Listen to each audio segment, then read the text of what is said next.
So good morning guys. तो चलिए start करते हैं आज की यानी कि 20 अक्टूबर की इंपॉर्टेंट करंट अफेयर्स को। तो इस प्रश्न में आपसे पूछ रहे अभी हाल ही में किसे 2024 के मानवतावादी पुरस्कार से सम्मानित किया गया। तो आंसर होगा मोहन जी को। तो प्रसिद्ध मानवतावादी और आध्यात्मिक नेता हैं मोहन जी, और इन्हीं को अभी साउथ अफ्रीका के जोहान्सबर्ग में उनके वैश्विक मानवीय नेतृत्व के लिए 2024 के मानवतावादी पुरस्कार से सम्मानित किया गया है। यानी कि 2024 का ह्यूमैनिटेरियन अवार्ड दिया गया मोहन जी को। ये लाइन आपको याद रखनी है। अब यहाँ पे कुछ इंपॉर्टेंट अवार्ड्स 2024 में जो हमने पढ़े थे वो मैं आपको रिवाइज कराऊंगा, लेकिन उससे पहले अगर मैं आपसे पूछूं कि विश्व मानवतावादी दिवस कब मनाया जाता है, वर्ल्ड ह्यूमैनिटेरियन डे, तो 19 अगस्त। 21 मानवतावादी सम्मान 2021 अभी दिया गया था रतन टाटा जी को, और 2023 के लिए ये जो 21 मानवतावादी पुरस्कार है बिल गेट्स को दिया गया था, पढ़ा है हमने कई बार। और पिछले साल जो संतो कबा मानवतावादी पुरस्कार 2023 दिया गया था सोनम वांगचुक को दिया गया था। एक विश्व मानव तस्करी निरोध दिवस भी याद रखो 30 जुलाई को होता है, और एक ह्यूमन राइट डे मानव अधिकार दिवस कब होता है, 10 दिसंबर को होता है। चलो अवार्ड्स में आपको रिवाइज करवाऊंगा। जैसे अभी 54वां Dada Saheb Phalke life time achievement award 2022 के लिए दिया गया मिथुन चक्रवर्ती को। सैन्य gender advocate of the year award 2023 दिया गया राधिका सेन को। शॉ पुरस्कार जिसे पूर्व का नोबेल कहते हैं श्रीनिवास आर कुलकर्णी को दिया गया। साहित्य अकादमी फेलोशिप अवार्ड रस्किन बॉन्ड को। ट्यूरिंग पुरस्कार 2023 कंप्यूटिंग का नोबेल पुरस्कार कहते हैं एवी विक्टरसन को दिया गया। अंतर्राष्ट्रीय बुकर पुरस्कार 2024 जेनी एर्पेनबेक को दिया गया। जर्मनी की लेखिका हैं, इनके उपन्यास काइरोस के लिए, और ट्रांसलेटर है Michael Hoffman. Whitley Gold Award जिसे ग्रीन ऑस्कर भी कहते हैं 2024 का मिला पूर्णिमा देवी बर्मन को, असम की है। 2024 का लच्छू महाराज पुरस्कार दिया गया पंडित राजेंद्र गंगानाई को। गोल्डमैन पर्यावरण पुरस्कार 2024 मिला जिसे ग्रीन नोबेल पुरस्कार कहते हैं आलोक शुक्ला को, छत्तीसगढ़ के हैं। 21 मानवतावादी पुरस्कार 2021 मैंने आपको बताया रतन टाटा जी को, और 2023 का बिल गेट्स को। वर्ल्ड प्रेस फोटो 2024 का खिताब जीता मोहम्मद सलीम ने। आर्यभट्ट पुरस्कार पावुलेरी सुब्बा राव को मिला। लता दीनानाथ मंगेशकर पुरस्कार 2024 अमिताभ बच्चन को। एबेल पुरस्कार जिसे गणित का नोबेल पुरस्कार कहते हैं मिशेल टेलाग्रैन को मिला। बाकी Ramon Magsaysay Award 2023 doctor Ravi Kannan को दिया गया। ये 2023 वाला मैं आपको बता रहा हूँ क्योंकि इसमें ये एक भारतीय थे। वैसे अभी 2024 की भी घोषणा कर दी गई है, उसमें एक भी भारतीय नहीं है, वो भी मैं आपको रिवाइज करवाऊंगा। लेकिन ये वाला हमें याद रखना है, ये एग्जाम में पूछा भी जा चुका है, ये मैं आपको बता दूं। V Shantaram lifetime achievement award Subbaiah Nalla Muthu को मिला। Nelson Mandela lifetime achievement award Vinod Ganatra. WHO ने, वर्ल्ड हेल्थ ऑर्गेनाइजेशन ने अभी नेल्सन मंडेला पुरस्कार दिया था, भारतीय संस्थान है निमहंस उसको। तो ये मिलते जुलते पुरस्कार है, इसलिए मैंने एक साथ रख दिया, ध्यान रखना। पेन पिंटर साहित्यिक पुरस्कार 2024 अरुंधति रॉय को मिला। आरती उत्तर प्रदेश के ऑटो ड्राइवर है, आपको याद होगा जो ब्रिटेन के किंग चार्ल्स तृतीय है, उनसे ये अमल क्लूनी महिला सशक्तिकरण पुरस्कार से सम्मानित हुई थी। Commonwealth Short Story Prize 2024 Sanjana Thakur को मिला, इनके उपन्यास ऐश्वर्या राय के लिए। 12वां विश्व हिंदी सम्मान डॉक्टर उषा ठाकुर को। शिव शंकरी जो तमिल लेखिका है, डॉक्टर सी नारायण रेड्डी राष्ट्रीय साहित्य पुरस्कार मिला था। नरेंद्र मोदी जब ये रशिया गए थे इसी साल, रशिया का सर्वोच्च नागरिक पुरस्कार इनको मिला था जिसे कहते हैं Order of Saint Andrew the Apostle. और हमारी राष्ट्रपति जी अभी तिमोर लेस्ते गई थी, वहाँ का सर्वोच्च नागरिक सम्मान ग्रैंड कॉलर ऑफ ऑर्डर मिला। जब वो फिजी गई थी तो वहाँ का सर्वोच्च सम्मान कंपेनियन ऑफ द ऑर्डर मिला था। प्रोफेसर के चोकलिंगम तमिलनाडु से हैं, अभी हंस वोन हेंटिंग पुरस्कार मिला।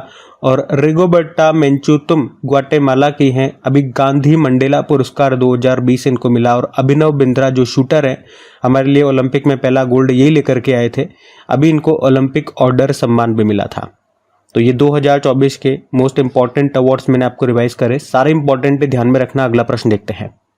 फिर अगले प्रश्न में पूछ रहे हैं अभी हाल ही में विश्व सांख्यिकी दिवस कब मनाया गया। तो आंसर होगा 20 अक्टूबर को मनाया जाता है ये। तो 20 अक्टूबर को वर्ल्ड स्टैटिस्टिक डे के रूप में मनाया जाता है, जबकि भारत में जो स्टैटिस्टिक डे होता है वो 29 जून को होता है, याद रखना। अभी हमने मनाया था, और थीम याद है क्या उसकी, निर्णय लेने के लिए डेटा का उपयोग इस बार के हमारे नेशनल स्टैटिस्टिक डे की थीम थी। वैसे आप पूछोगे कि ये वर्ल्ड स्टैटिस्टिक डे की थीम क्या है, तो इसकी थीम नहीं है। देखो मैं आपको बता दूं, ये जो डे है वर्ल्ड स्टैटिस्टिक डे, ये हर 5 साल में सेलिब्रेट किया जाता है। पहली बार 2010 में, फिर 2015 में, फिर 2020 में, अब 2025 में सेलिब्रेट करेंगे। तो जब सेलिब्रेट करेंगे तब थीम होगी। लेकिन मनाया कब जाता है ये याद रखना है, 20 अक्टूबर को मनाया जाता है। और भारत वाला तो हर साल मनाते हैं 29 जून को। अच्छा, भारतीय सांख्यिकी के जनक, फादर ऑफ इंडियन स्टैटिस्टिक किन्हें कहा जाता है? प्रोफेसर महालनोबिस को। आपको याद है इंटरनेशनल प्राइज इन स्टैटिस्टिक 2023 किसे मिला था? CR राव को मिला था। अच्छा, यहाँ पे एक और दिवस मैं आपको बता रहा हूँ, ये हमारा छूट गया है, वर्ल्ड एनेस्थीसिया डे।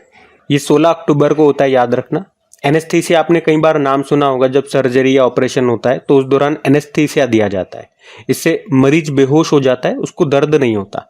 तो ये उसको लेकर के एक डे है और इसकी थीम है वर्क फोर्स वेलनेस। और 16 अक्टूबर को ही क्यों मनाते हैं ये दिवस? क्योंकि एनेस्थीसिया का पहली बार उपयोग ये 16 अक्टूबर 1846 को किया गया था, इसीलिए 16 अक्टूबर की तारीख चुनी गई है।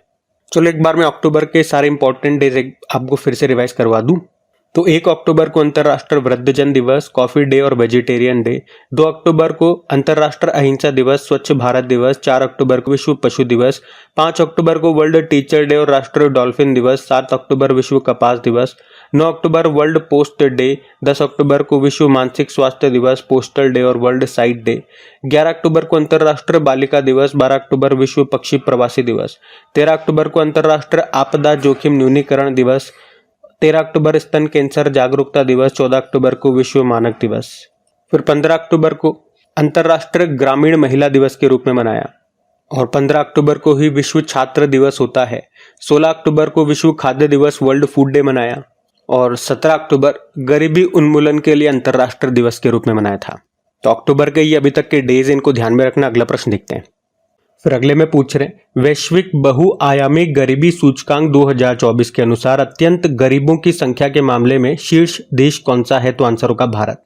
तो ग्लोबल मल्टी डायमेंशनल इंडेक्स यानी कि वैश्विक बहुआयामी गरीबी सूचकांक किसने जारी किया? यूनाइटेड नेशन डेवलपमेंट प्रोग्राम ने। इसमें क्या कहा गया है कि लगभग 1.1 बिलियन लोग गंभीर बहुआयामी गरीबी में जी रहे हैं और इसमें नंबर 1 स्थान पर भारत है, दूसरे स्थान पर पाकिस्तान को बताया गया। और इसमें बताया गया कि भारत में 12.09% जो जनसंख्या है, जो पॉपुलेशन है, आज भी गरीबी रेखा के नीचे, बिलो पॉवर्टी लाइन जी रही है। अच्छा, गरीबी समझ में आता है। बहुआयामी गरीबी, मल्टी डायमेंशनल पॉवर्टी क्या है? इसका मतलब केवल पैसे से नहीं है। हम कहते हैं ना पैसे नहीं है गरीब आदमी है, इसमें और भी कई सारी चीजें आती है, जैसे कि स्वास्थ्य अच्छा नहीं है, हेल्थ अच्छी नहीं है, पोषण नहीं है, शिक्षा नहीं है, जीवन स्तर बेकार है।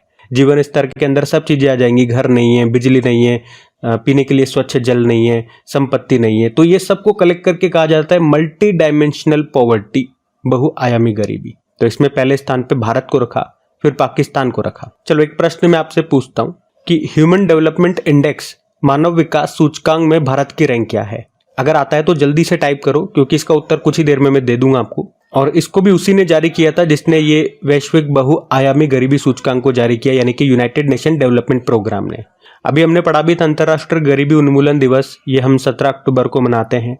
और मैंने कल आपसे एक प्रश्न पूछा था, सस्टेनेबल डेवलपमेंट नंबर कौन सा है जो नो पॉवर्टी को बताता है? तो सस्टेनेबल डेवलपमेंट नंबर 1 बताता है। इसके ऊपर मैंने ट्रिक की वीडियो भी बना रखा है, उम्मीद है आप सभी ने देख भी रखा होगा। चलो अभी 2024 में जो भी इंपॉर्टेंट रैंकिंग्स आई है वो एक बार मैं आपको रिवाइज करवा देता हूँ, बहुत दिन हो गए रैंकिंग रिवाइज करें। तो इस साल की जो पहली रैंकिंग हमने पढ़ी थी वो थी करप्शन परसेप्शन इंडेक्स 2023। भारत 93 पे था, टॉप पे डेनमार्क है, जारी किया था ट्रांसपेरेंसी इंटरनेशनल ने। एक स्वच्छ सर्वेक्षण 2023 आया था जिसमें सबसे स्वच्छ शहर इंदौर और सूरत था। 1 लाख से कम आबादी में महाराष्ट्र का सासवद टॉप पर था। सबसे स्वच्छ छावनी बोर्ड में महू छावनी बोर्ड है। राज्यों में महाराष्ट्र टॉप पे था। सबसे स्वच्छ गंगा शहर वाराणसी और प्रयागराज था। सफाई मित्र शहर चंडीगढ़ था। ये डेटा इंपॉर्टेंट रहेगा क्योंकि यहाँ से एग्जाम में 2 बार प्रश्न अभी तक आ चुके हैं जो मेरी नॉलेज में है, तो ध्यान रखना। एक ये प्रश्न भी एग्जाम में आ गया है हिम तेंदुआ रिपोर्ट से, यह भी पहली बार जारी हुआ था तो इंपॉर्टेंट है। इसमें बताया गया टोटल भारत में कितने हिम तेंदुए स्नो लेपर्ड है, तो 718 है। सबसे ज्यादा पूछेंगे तो लद्दाख में है 477, सबसे कम पूछे तो जम्मू कश्मीर में है 9। टॉम ट्रैफिक इंडेक्स में लंदन टॉप पे है, बंगलुरु भारत में टॉप पे है जो इस लिस्ट में 6ठे स्थान पर है। भीड़ भाड़ वाले शहरों की ये लिस्ट जारी होती है। लोकतंत्र सूचकांक डेमोक्रेसी इंडेक्स आया था, भारत 41 पे है, टॉप पे नॉर्वे है, जारी किया था एक इंटेलिजेंस यूनिट ने। वैश्विक बौद्धिक संपदा सूचकांक इंटेलेक्चुअल प्रॉपर्टी इंडेक्स की बात हो रही है। भारत 42 पे है, टॉप पे अमेरिका है, यूएस चैम्बर ऑफ कॉमर्स ने जारी किया। लैंगिक असमानता सूचकांक जेंडर इनइक्वलिटी इंडेक्स भारत 108वें स्थान पर है, टॉप पे डेनमार्क है। और मानव विकास सूचकांक ह्यूमन डेवलपमेंट इंडेक्स मैंने आपसे पूछा था, भारत 134 पे है और टॉप पे स्विट्जरलैंड है। और इन दोनों इंडेक्सेस को जारी किया यूनाइटेड नेशन डेवलपमेंट प्रोग्राम ने। और आज वाला जो हमने पढ़ा था वैश्विक बहुआयामी गरीबी सूचकांक, उसको भी जारी किया है। इंग्लिश में बोलोगे तो ग्लोबल मल्टी डायमेंशनल इंडेक्स, उसको भी जारी किया है यूनाइटेड नेशन डेवलपमेंट प्रोग्राम ने ही। बाकी हैप्पीनेस इंडेक्स में भारत 126वें स्थान पर है, टॉप पर फिनलैंड है, यूनाइटेड नेशन ने जारी किया।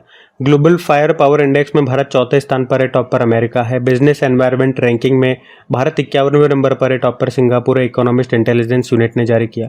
ग्लोबल यूनिकॉर्न इंडेक्स में भारत 3रे स्थान पर है, पहले पे अमेरिका फिर चाइना है, हुरुन ने जारी किया। दुनिया का तीसरा सबसे बड़ा ई मार्केट प्लेस, ये गवर्नमेंट ई मार्केट प्लेस बना था, वैसे टॉप पर साउथ कोरिया का था। साइबर क्राइम इंडेक्स में भारत 10वें स्थान पर है, टॉप पर रशिया है। वर्ल्ड प्रेस फ्रीडम इंडेक्स में भारत 159 पर है, टॉप पे नॉर्वे है। रिपोर्टर्स विदाउट बॉर्डर ने जारी किया। Travel and tourism development index में भारत 39 पे है, टॉप पर अमेरिका है, वर्ल्ड इकोनॉमिक फोरम ने जारी किया। ग्लोबल सिटीज इंडेक्स में टॉप पर न्यूयॉर्क है। भारत में दिल्ली टॉप पर था, लेकिन इस लिस्ट में वो 350वें स्थान पर है। पर्यावरण प्रदर्शन सूचकांक में भारत 176 पे है, टॉप पे एस्टोनिया है। फिर जेंडर गैप इंडेक्स आया था, भारत 129 पे है, टॉप पे आइसलैंड है, वर्ल्ड इकोनॉमिक फोरम ने जारी किया। ग्लोबल पीस इंडेक्स में भारत 116वें स्थान पर है, टॉप पर आइसलैंड है, Institute of Economic and Peace ने जारी किया।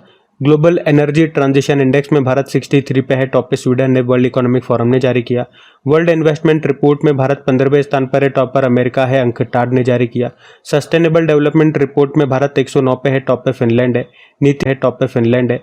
नीति आयोग के sustainable development goal India index में भारत का स्कोर 71 है, टॉप पे केरल और उत्तराखंड है। वहीं ग्लोबल लिवेबिलिटी इंडेक्स में भारत करेंगे टॉप पे, ऑस्ट्रिया की कैपिटल वियना है, इकोनॉमिस्ट इंटेलिजेंस यूनिट ने जारी किया। प्राइम ग्लोबल सिटीज इंडेक्स में पहले पे मनीला है, फिर मुंबई, फिर दिल्ली है, नाइट फ्रैंक ने जारी किया। सकल पर्यावरण उत्पादन सूचकांक लॉन्च करने वाला पहला राज्य पूछेंगे तो उत्तराखंड है। राज्य खाद्य सुरक्षा सूचकांक स्टेट फूड सिक्योरिटी इंडेक्स में टॉप पर केरल है। और वैश्विक नवाचार सूचकांक में भारत 39 पे है, टॉप पे स्विट्जरलैंड है। वर्ल्ड टैलेंट इंडेक्स में भारत 58 पे है, टॉप पे स्विट्जरलैंड है। एशिया पावर इंडेक्स में 3रे स्थान पे भारत है, अमेरिका और चाइना के बाद। शहरी शासन सूचकांक अर्बन गवर्नेंस इंडेक्स में टॉप पर केरल है। विश्व का चौथा देश कौन सा बन गया है जिसका विदेशी मुद्रा भंडार $700 बिलियन को पार कर गया? तो भारत। पहले पे चाइना, फिर जापान और स्विट्जरलैंड है। अच्छा, लास्ट टाइम जो मैंने आपको ये बताया था, सेकंड और थर्ड पोजीशन में कुछ चेंजेस हो गया था, तो उसको करेक्ट कर लीजिएगा। फर्स्ट वाला ठीक है, चाइना है, भारत चौथे स्थान पे, ये भी करेक्ट है। लेकिन सेकंड और थर्ड वाली पोजीशन में कुछ मिस्टेक हो गया था मुझसे, तो उसको करेक्ट करेंगे। सेकंड पे जापान है और थर्ड पे स्विट्जरलैंड है। फर्स्ट पे तो चाइना ही है और चौथे पे भारत ही है। एशिया पावर इंडेक्स रिपोर्ट 2024 आई थी, उसमें सबसे शक्तिशाली देश अमेरिका है, फिर चाइना है, फिर भारत को बताया गया। अभी हंगर इंडेक्स आया था, भारत 105वें स्थान पर है। और याद रखेंगे, अभी वर्ल्ड GNI यानी कि ग्रॉस नेशनल इनकम रैंकिंग आई थी, उसमें भारत 150वें स्थान पर है, टॉप पे बरमूडा है। वर्ल्ड बैंक ने इसको जारी किया था। तो ये 2024 की जनवरी से लेकर अभी तक की सारी रैंकिंग मैंने आपको एक साथ यहाँ पे रिवाइज करवा दी है, सारी इंपॉर्टेंट है। अभी आपके जितने भी एग्जाम हुए और जिन जिन एग्जाम में रैंकिंग से प्रश्न आया, आपको इस रैंकिंग से जो मैंने आपको रिवाइज कराई, इन शीट से आपको प्रश्न देखने को मिलेगा, तो ये याद रखना।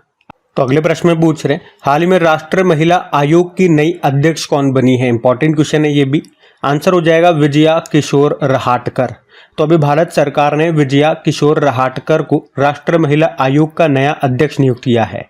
वे आयोग की 9वें नंबर की अध्यक्ष होंगी। अच्छा, इनके अलावा अर्चना मजूमदार को राष्ट्रीय महिला आयोग का सदस्य नियुक्त किया गया है, तो ये भी एक नाम न्यूज में है। देखो, राष्ट्रीय महिला आयोग की बात करें ना, तो इसका मकसद क्या है? महिलाओं के अधिकारों की रक्षा करना, उनके खिलाफ हो रहे भेदभाव और हिंसा को खत्म करना और उन्हें सभी क्षेत्रों में समान अवसर प्रदान करना। इंग्लिश में बोलोगे आप इसे नेशनल कमीशन फॉर वुमेन, जिसकी स्थापना होती है 31 जनवरी 1992 1992 में। 1990 के अधिनियम के तहत इसकी स्थापना हुई थी। मुख्यालय नई दिल्ली में होता है और इसकी पहली जो अध्यक्ष थी उनका नाम जयंती पटनायक है और अभी वर्तमान में बन गई है विजया किशोर रहाटकर। चलो, कुछ और इंपॉर्टेंट अपॉइंटमेंट्स भी मैं आपको रिवाइज करवाता हूँ। जैसे कि आपको बताया, रेलवे बोर्ड के नए अध्यक्ष और CEO बने थे, सतीश कुमार नाम है। राष्ट्रीय सुरक्षा गार्ड नेशनल सिक्योरिटी गार्ड के नए डायरेक्टर जनरल B श्रीनिवासन बने। और सीआईएसएफ के डायरेक्टर जनरल राजविंदर सिंह भट्टी बने, बीएसएफ के दलजीत सिंह चौधरी बने, नेस्कॉम के चेयरपर्सन सिंधु गंगाधरन और नेस्कॉम के प्रेसिडेंट राजेश रामबियार, और आईसीसी के नए अध्यक्ष होंगे इस साल के एंड तक जयशाह, ये ग्रेग बार्कर को रिप्लेस करेंगे। और उसी तरह से एशियन क्रिकेट काउंसिल के नए अध्यक्ष बनेंगे इस साल के एंड में मोहसिन नकवी, ये पाकिस्तान क्रिकेट बोर्ड के अध्यक्ष हैं। अभी इंडियन ओशन रिम एसोसिएशन के सेक्रेटरी जनरल भी नए बन जाएंगे, संजीव रंजन उनका नाम है। कर्मचारी राज्य बीमा निगम के डायरेक्टर जनरल अशोक कुमार सिंह बने। संयुक्त राष्ट्र में भारत के स्थायी प्रतिनिधि permanent representative in United nation, ये पी हरीश बने हैं, इंपॉर्टेंट नाम है। प्रवर्तन निदेशालय एनफोर्समेंट डायरेक्टरेट के नए अध्यक्ष, यह भी एग्जाम में पूछा गया एक प्रश्न है, राहुल नवीन इनका नाम है। और अंतर्राष्ट्रीय ओलंपिक समिति के एथलीट आयोग के दूसरे उपाध्यक्ष बनाए गए थे अभिनव बिंद्रा। कैबिनेट सचिव नए बन गए, टीवी सोमनाथन नाम है। टेलीग्राम के फाउंडर का नाम जरूर याद रखें, न्यूज में रहा इनका नाम, पावेल डुरोव है। और संघ लोक सेवा आयोग के अभी नए अध्यक्ष बन गई हैं, प्रीति सुदान इनका नाम है। तो ये भी कुछ अपॉइंटमेंट हमने यहाँ पे देखे, ध्यान रखना। अगला प्रश्न देखते हैं। बाकी अगले प्रश्न की ओर बढ़े उससे पहले जो नए स्टूडेंट्स हैं उन्हें मैं बता दूं, ये जो भी हम प्रश्न पढ़ रहे हैं इसका पीडीएफ आपको मिल जाएगा। पीडीएफ अभी कहाँ पे मिलेगा? आपको अपने टेलीग्राम पे मिलेगा। टेलीग्राम का लिंक नीचे डिस्क्रिप्शन बॉक्स में है, तो वहां जाकर के आप पीडीएफ डाउनलोड कर सकते हैं। और एक छोटी सी बात, अगर आपने कल का वीडियो देखा है, मतलब 4 बजे के पहले जिन स्टूडेंट्स ने कल का वीडियो देखा है उन लोगों से, उन स्टूडेंट्स से ये बात कहना चाहूंगा कि कल जो मैंने आपको बात कही थी ना, अपनी एप्लीकेशन चालू हो गई है, उसके बाद एड्स को लेकर, एडवर्टीजमेंट को लेकर वहां पे मैंने एक बात आपसे कही थी, तो मैं आपसे कह रहा हूं कि वो बात भूल जाइए, बिल्कुल भूल जाओ। ऐसा सोचो मैंने आपसे कुछ कहा ही नहीं उस मामले में। ऐसा इसलिए कह रहा हूं क्योंकि फिर से चक्कर पड़ गया। मतलब गूगल के प्ले स्टोर की बहुत कठिन, मैंने आपसे कह दिया था कि अपनी एप्लीकेशन में मेरे बहुत पैसे लग चुके हैं, 6-7 महीने बाद अब जाकर के एप्लीकेशन चालू हुई है बड़ी मुश्किल से। तो कोई आपको ऐड वगैरह दिखे तो अगर इच्छा हो तो आप क्लिक कर देना, तो उस बात को भूल जाओ। क्योंकि आप में से किसी स्टूडेंट्स ने एक ही ऐड पे 2-3 बार, मतलब एक ही ऐड पे क्या होता है, जब बार बार क्लिक करते हैं ना तो गूगल वाले, प्ले स्टोर वाले उसको पकड़ लेते हैं कि यहाँ पे कुछ गलत चल रहा है। तो कल मुझे वार्निंग मिल गई और अब देखेंगे वहां पे एड्स भी नहीं आ रहे हैं। अब कब तक के लिए ब्लॉक कर दी मुझे नहीं पता, 8 दिन, 10 दिन, 15 दिन, महीना भर। तो वैसे इन एड से मुझे ज्यादा कुछ नहीं मिलता, सच्ची बताऊं 2-2.5 हज़ार रुपये मिल जाए एप्लीकेशन से, वो बड़ी बात होती है। कोई नहीं बताएगा बात, मैं बता रहा हूँ। तो अब मैं कहता हूँ मुझे 2-2.5 हज़ार रुपये भी नहीं चाहिए भैया, कुछ नहीं चाहिए मुझे, मैं फ्री में आप लोगों के लिए काम कर लूंगा। बस मैं चाहता हूँ जिस तरह से एड्स बंद हो गए अब आने, एप्लीकेशन वो बंद न कर दे। तो कल जो मैंने आप लोगों को बात कही थी उसको बिल्कुल भूल जाना कि मैंने आपको कुछ कहा था। मतलब जानबूझ करके आपको एड्स पे क्लिक करना नहीं है। अभी तो आ नहीं रहे वैसे, जब भी महीने भर बाद, जब भी 15 दिन बाद अगर आते हैं तो हाँ, जैसे आप एप्लीकेशन यूज कर रहे हो, अचानक से वो अपनी तरफ से कोई ऐड दे दें, कोई वीडियो ऐड चल रहा हो, तो अगर आप उसे देखना चाहें, आपकी इच्छा है तो 2-5 सेकंड आप देख सकते हैं, मैं उसके लिए भी नहीं कहूँगा, वो आपकी इच्छा है। लेकिन आप जबरदस्ती किसी ऐड पे बार बार क्लिक मत करिएगा प्लीज। प्ले स्टोर के बहुत कठिन नियम हो गए हैं। हाँ, अगर आप मुझे रियली सपोर्ट करना चाहते हैं तो आप अपने वीडियोस को अपने दोस्तों के साथ में स्टडी ग्रुप में शेयर कर सकते हैं, या यूट्यूब वाले एड्स अगर आप देखना चाहें 2-5 सेकंड वो देख सकते हैं। यहाँ पे इतनी दिक्कत नहीं है, लेकिन वहाँ प्ले स्टोर वाले जो एप्लीकेशन है उस पर बहुत दिक्कत है। उम्मीद करूंगा आप मेरी बात समझ गए होंगे। तो अभी अगले प्रश्न में पूछ रहे हैं कि अभी हाल ही में भारत के साथ फिल्म उद्योग में साझेदारी करने वाला 17वां देश कौन सा बन गया है? तो आंसर होगा इसका कोलंबिया। तो अभी भारत और कोलंबिया ने, मतलब दोनों देशों में फिल्म उद्योग को बढ़ावा देने के लिए आपस में समझौता किया है, और इस तरह से कोलंबिया या भारत के साथ इस तरह का समझौता करने वाला 17वां देश बन गया है। तो इस समझौते के तहत दोनों देश एक दूसरे के यहाँ, मतलब भारत वाले कोलंबिया जाकर के और कोलंबिया वाले भारत में आकर के फिल्मों की शूटिंग कर सकेंगे, और इसी समझौते को बोलते हैं ऑडियो विजुअल को प्रोडक्शन एग्रीमेंट। भारत के साथ इस तरह का एग्रीमेंट करने वाला कोलंबिया, हमने कहा 17वां देश बन गया है। तो पहला देश कौन सा था? पहला जो इस तरह का एग्रीमेंट किया था इटली और यूके ने किया था 2005 में। देखो कोलंबिया ये साउथ अमेरिकी एक देश है, साउथ अमेरिकी कॉन्टिनेंट में आता है, जिसकी कैपिटल होती है बोगोटा, करेंसी है पैसो, और प्रेसिडेंट है गुस्तावो पेट्रो। तो ये ध्यान में रखना। अगला देखते हैं। फिर अगले में पूछ रहे हैं, हाल ही में आइडियाज योजना के तहत भारत से रुपया ऋण प्राप्त करने वाला दुनिया का पहला देश कौन सा है? तो आंसर होगा मॉरिशस है। तो भारत सरकार का ये आइडियाज प्रोग्राम क्या है, पहले तो ये देख लेते हैं। पहले आइडियाज की फुल फॉर्म देख, तो Indian development and economic assistant scheme.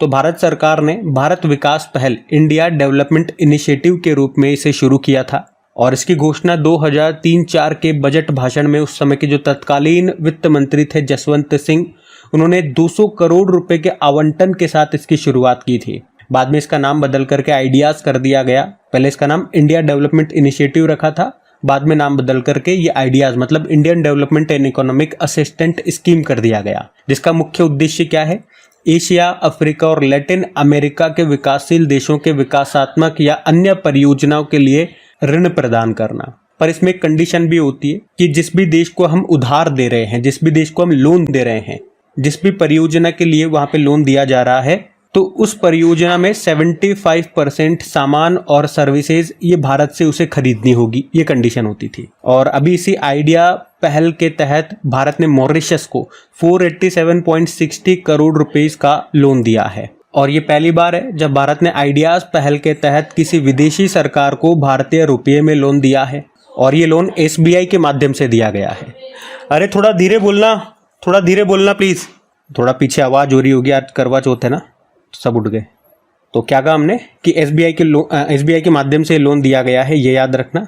अच्छा, ये जो लोन ले रहे हैं वहां पे इस पैसे का उपयोग कहाँ पे किया जाएगा, तो एक जल परियोजना में इसका उपयोग किया जाएगा। देखो मॉरिशस की बात करें तो ये पूर्वी अफ्रीका के तट के पास हिंद महासागर में एक द्वीप समूह है, आप देख सकते हैं मैप में। कैपिटल पोर्ट लुइस होती है, करेंसी है मॉरिशस रुपी, प्रधानमंत्री हैं प्रवीण कुमार जुगनौथ। और हमने पढ़ा है कई बार कि भारत के बाहर जो पहला जन औषधि केंद्र है वो कहाँ पे खोला गया, मॉरिशस में ही। तो ये सारे पॉइंट्स ध्यान रखिएगा, इंपॉर्टेंट है प्रश्न। अगला प्रश्न हम देखते हैं। तो अगले प्रश्न में क्या पूछ रहे हैं, अभी हाल ही में कटी बिहू महोत्सव का आयोजन ये कहाँ पे किया गया, तो आंसर होगा असम में। तो अभी असम में कटी बिहू महोत्सव का आयोजन किया गया। कटी बिहू ये अक्टूबर महीने में मनाया जाता है और ये फसल की सुरक्षा के लिए मनाया जाता है। देखो जो बिहू फेस्टिवल है ना, ये असम का सबसे बड़ा और सबसे खास त्योहार है। इसे असम में हर साल 3 बार अलग अलग मौकों पर मनाया जाता है। ये एक मुख्य रूप से फसल त्योहार ही है, 3 तरह से इसे मनाते हैं। एक होता है रंगाली बिहू या बोहाग बिहू भी इसको कहते हैं, ये असम का न्यू ईयर आप कह दीजिए। इसे अप्रैल महीने में मनाया जाता है जब नई फसल की शुरुआत होती है। एक कटी बिहू होता है जिसे कंगाली बिहू भी कहते हैं, ये अक्टूबर में आता है, जो अभी हमने पढ़ा। फसलों की सुरक्षा के लिए इसको मनाया जाता है। किसान अपने खेतों में तुलसी के सामने दिए जलाते हैं इसमें और फसल की अच्छी पैदावार के लिए प्रार्थना करते हैं। और एक भोगाली बिहू होता है जिसे माघ बिहू भी कहते हैं, ये जनवरी में मनाते हैं जब फसल कटकर घर आ जाती है। तो इसमें लोग मिलकर के बड़े भोज का आयोजन खेलते हैं, कूदते हैं और एक साथ मिलकर के खुशियां मनाते हैं। तो बिहू से आप याद रख लो, बिहू कहाँ का है, असम का है। अब बात असम की है तो मैं आपको असम ले चलता हूँ। ये रहा मैप में असम। देखो असम की कैपिटल दिसपुर है, मुख्यमंत्री हेमंत बिस्वा शर्मा और गवर्नर कौन है, लक्ष्मण प्रसाद आचार्य हैं। यहाँ का राजकीय पशु एक सिंग वाला गेंडा है, पक्षी है व्हाइट विंग्ड वुड डक, वृक्ष है हॉलोंग, पुष्प है फोक्सटेल ऑर्किड और फल है काजी नीमू। यहाँ के कुछ लोक नृत्य की बात करें तो बिहू हो गया, बगरुम्बा हो गया, भोर हो गया, शास्त्रीय नृत्य सतरिया है। यहाँ के कुछ त्योहार की बात करें तो बिहू महोत्सव हो गया, वांचुआ महोत्सव हो गया, बेखो महोत्सव हो गया। और असम का 7वां नेशनल पार्क ये देहिंग पटकई नेशनल पार्क बना था। बाकी रायमोना नेशनल पार्क यहाँ मिल जाएगा, काजीरंगा नेशनल पार्क है, नामेरी नेशनल पार्क है, मानस नेशनल पार्क है, Dibru Saikhowa national park, Orang national park, ये सब आपको यहीं पे मिलेंगे। भारत का पहला तेल का कुआं ये कहाँ पे खोजा गया था, डिगबोई असम में ही। भारत का सबसे लंबा पुल भूपेन हजारिका है जिसे डोलो सादिया पुल भी कहते हैं, जिसकी लंबाई है 9.15 किलोमीटर, लोहित नदी पर यह बना है। कुछ करंट अफेयर्स भी मैं आपको यहाँ से रिवाइज करवाऊं तो आपको याद होगा भारत का पहला ई फिश मार्केट एप्लीकेशन फिश वाले असम में लॉन्च हुआ था। अभी असम के गुवाहाटी में दुनिया का पहला अनुवांशिक रूप से संशोधित जेनेटिकली मॉडिफाइड रबड़ का पौधा लगाया गया था। अमृत वृक्ष आंदोलन ऐप यहाँ पे शुरू हुई थी। मोईदाम को अभी भारत का 43rd नंबर का यूनेस्को विश्व विरासत स्थल घोषित किया गया। असम में ही दुनिया का पहला अनुवांशिक रूप से संशोधित रबड़ का पौधा, ये मैंने ऊपर बता दिया आपको। पूर्वोत्तर भारत के पहले कंप्रेस्ड बायोगैस प्लांट का उद्घाटन किया यहाँ पे। नदियों में नाइट नेविगेशन मोबाइल एप्लीकेशन को लॉन्च करने वाला पहला राज्य है ये। हमारे गृह मंत्री अमित शाह ने असम के ब्रेव हार्ट लचित बोरफुकन पर पुस्तक लॉन्च की थी, उसको लिखा था अरूप कुमार दत्ता ने। असम के जोरहाट में प्रधानमंत्री जी ने लचित बोरफुकन की स्टैचू का अनावरण किया था, 125 फीट ऊंची है ये। मुख्यमंत्री निजुत मोइना असोनी योजना शुरू हुई थी। डूरंड कप 2024 जो 133वां संस्करण था। अभी गुवाहाटी का एक north east United football club है, उसने जीत लिया मोहन बागान को हरा करके। और टाटा इलेक्ट्रॉनिक्स कंपनी भारत में 2 सेमीकंडक्टर प्लांट स्थापित करेगी, एक तो धोलेरा गुजरात में और एक असम के मोरी गांव में। तो ये असम के कुछ इंपॉर्टेंट करंट अफेयर्स हैं, ध्यान में रखना। अगला प्रश्न देखते हैं।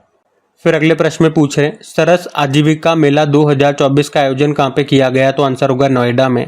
तो सरस आजीविका मेला ये एक ऐसा कार्यक्रम है जिसे ग्रामीण विकास मंत्रालय द्वारा आयोजित किया जाता है। इस मेले का मुख्य उद्देश्य ग्रामीण इलाकों के छोटे उद्यमियों, स्वयं सहायता समूहों यानी कि सेल्फ हेल्प ग्रुप्स और कारीगरों को अपने हस्तशिल्प यानी कि हैंडीक्राफ्ट उत्पादों को सीधे ग्राहकों तक पहुंचाने का यहाँ पे मौका मिलता है। एक लाइन में बोलूं तो इसका मुख्य उद्देश्य है गाँव में बनी वस्तुओं को बढ़ावा देना। अच्छा, इसी तरह से कुछ और भी मेले मैं आपको रिवाइज करवाऊं तो एक अंतर्राष्ट्रीय सूरजकुंड मेले का आयोजन होता है हरियाणा के फरीदाबाद में। सरस मेला लगता है जम्मू कश्मीर में। गंगा सागर मेला पश्चिम बंगाल में। माघी मेला पंजाब में और माघ मेला ये प्रयागराज में। झींगा मेला पंजाब में ही। लक्खी मेला राजस्थान के सीकर में। गोल मेला का आयोजन जगन्नाथ मंदिर उधमपुर जम्मू कश्मीर में। श्रावणी मेला देवघर झारखंड में। एशिया का सबसे बड़ा अंतर्राष्ट्रीय खाद्य और आतिथ्य मेला आहार ये आयोजित हुआ था नई दिल्ली में। हेमिस गोम्पा मेला लद्दाख में। अंबुबाची का मेला असम में लगता है। मेदराम जात्रा मेला तेलंगाना में। कुंभ के बाद दूसरा सबसे बड़ा मेला ये कुंभ मेला ये 4 जगह पे लगता है, हरिद्वार, प्रयागराज, उज्जैन और नासिक। पुष्कर मेला राजस्थान में। नौचंडी मेला मेरठ में। सोनपुरी मवेशी मेला बिहार में। तो कुछ मेले जो आपके न्यूज़ में रहे थे वो सारे मैंने यहाँ पे आपको रिवाइज कराए, ध्यान में रखिएगा। अगला प्रश्न देखते हैं। फिर अगले में पूछ रहे हैं किस राज्य सरकार ने राज्य के सभी आवासीय स्कूलों और रायचूर यूनिवर्सिटी का नाम बदलकर महर्षि वाल्मीकि के नाम पे करने की घोषणा की है? तो आंसर होगा कर्नाटक। तो अभी कर्नाटक के जो मुख्यमंत्री सिद्धारमैया उन्होंने घोषणा की है कि राज्य के सभी शेड्यूल्ड ट्राइब्स रेजिडेंशियल स्कूल और रायचूर यूनिवर्सिटी का नाम बदलकर महर्षि वाल्मीकि के नाम पे रखा जाएगा। महर्षि वाल्मीकि कुछ याद आया, हमने अयोध्या इंटरनेशनल एयरपोर्ट का नाम इन्हीं के नाम पे रखा था। महर्षि वाल्मीकि इनको रामायण के रचयिता और संस्कृत के प्रथम कवि, आदि कवि के रूप में भी जाना जाता है। चलो कुछ नेम चेंज से ही आपको प्रश्न में रिवाइज कराऊं कि भारत में अभी किन किन चीज़ों के नाम बदले गए। एक तो उत्तर प्रदेश का काकोरी कांड का नाम आप जानते हो, काकोरी ट्रेन एक्शन किया था। फुर्सतगंज रेलवे स्टेशन का नाम तपेश्वर धाम रेलवे स्टेशन हो गया। राष्ट्रपति भवन के दरबार हॉल का नाम गणतंत्र मंडप और अशोक हॉल का नाम अशोक मंडप हो गया। पुणे एयरपोर्ट का नाम जगतगुरु संत श्रेष्ठ तुकाराम महाराज के नाम पे हो गया। पोर्ट ब्लेयर जो अंडमान निकोबार की कैपिटल है उसको श्री विजयपुरम कर दिया। महाराष्ट्र स्टेट स्किल यूनिवर्सिटी का नाम रतन टाटा जी के नाम पे रख दिया। महाराष्ट्र के ही अहमदनगर का नाम अहिल्या नगर हो गया। अयोध्या एयरपोर्ट महर्षि वाल्मीकि के नाम पे हो गया। राजपथ को कर्तव्य पथ कहते हैं। चंडीगढ़ एयरपोर्ट का नाम शहीद भगत सिंह जी के नाम पे कर दिया गया। तो ये कुछ नाम बदले गए, वो भी हमने यहाँ पे रिवाइज कर लिए। अगला प्रश्न देखते हैं फिर। तो अगले में पूछ रहे अभी हाल ही में 9000 टेस्ट रन बनाने वाले चौथे भारतीय कौन बन गए? तो आंसर होगा विराट कोहली। विराट कोहली ने न्यूजीलैंड के खिलाफ पहले टेस्ट की दूसरी पारी में 102 बॉल पर 70 रन बनाए और इसी के साथ टेस्ट में उनके 9000 रन पूरे हो गए हैं। और टेस्ट में 9000 रन बनाने वाले वो चौथे भारतीय बन गए हैं। इनसे पहले 3 कौन कौन है? सचिन तेंदुलकर, राहुल द्रविड़ और सुनील गावस्कर। वैसे विराट कोहली ये तीनों फॉर्मेट में सबसे ज़्यादा 50+ रन बनाने वाले दूसरे क्रिकेटर हैं सचिन तेंदुलकर के बाद। तो ये पॉइंट भी ध्यान रखना। बाकी ये थे आज की आपकी करंट अफेयर्स की क्लास। कमेंट करके ज़रूर बताइएगा सेशन आपको कैसा लगा। अच्छा लगा वीडियो को प्लीज़ लाइक ज़रूर कीजिएगा, दोस्तों के साथ में शेयर ज़रूर करना। बाकी चलो अभी कल के करंट अफेयर्स का मैं आपको क्विक रिवीजन करा दूँ, फिर हम सेशन एंड करते हैं। तो पहला प्रश्न पूछा था सुप्रीम कोर्ट ने नई न्यायिक की देवी की प्रतिमा का अनावरण किया है, इसमें क्या बदलाव हुए? आंखों की पट्टी जो बंदी थी वो हटा दी, तलवार की जगह संविधान की किताब पकड़ा दी गई। फिर पूछा भी 2024 का नॉनसेन शरणार्थी पुरस्कार कितने लोगों को मिला? 5 को मिला। और बड़ा दशई उत्सव कहाँ पे मनाया गया? नेपाल में। हमारे जो रेल मंत्री अश्विनी वैष्णव इन्होंने किनके बीच शेतकरी समृद्धि किसान स्पेशल ट्रेन शुरू की? महाराष्ट्र और बिहार। फिर गरीबी उन्मूलन के लिए अंतर्राष्ट्रीय दिवस मनाया गया 17 अक्टूबर। 4 अमृत फार्मेसियां खोलने वाली पहली कोयला कंपनी बन गई south eastern coalfield limited. HDFC bank ने कहा अपनी पहली शाखा ब्रांच खोली सिंगापुर। फ्लाइंग फेस्टिवल का मनाया गया हिमाचल प्रदेश। मेरा होऊ चोंगबा उत्सव मनाया गया मणिपुर में। और आखिरी प्रश्न था अभी पहली आसियान भारत ट्रैक 1 साइबर नीति वार्ता कहाँ पे आयोजित हुई? तो सिंगापुर में। कल का भी होमवर्क प्रश्न देख लेते हैं और फिर सेशन एंड करते हैं। तो कल आपसे पूछा था एशिया किंग गिद्धों के लिए विश्व के पहले प्रजनन केंद्र का उद्घाटन कहाँ पे किया गया? तो आंसर होगा उत्तर प्रदेश में। आप सभी ने प्रश्न का बिल्कुल सही उत्तर दिया। अब ये आज का आपका होमवर्क प्रश्न।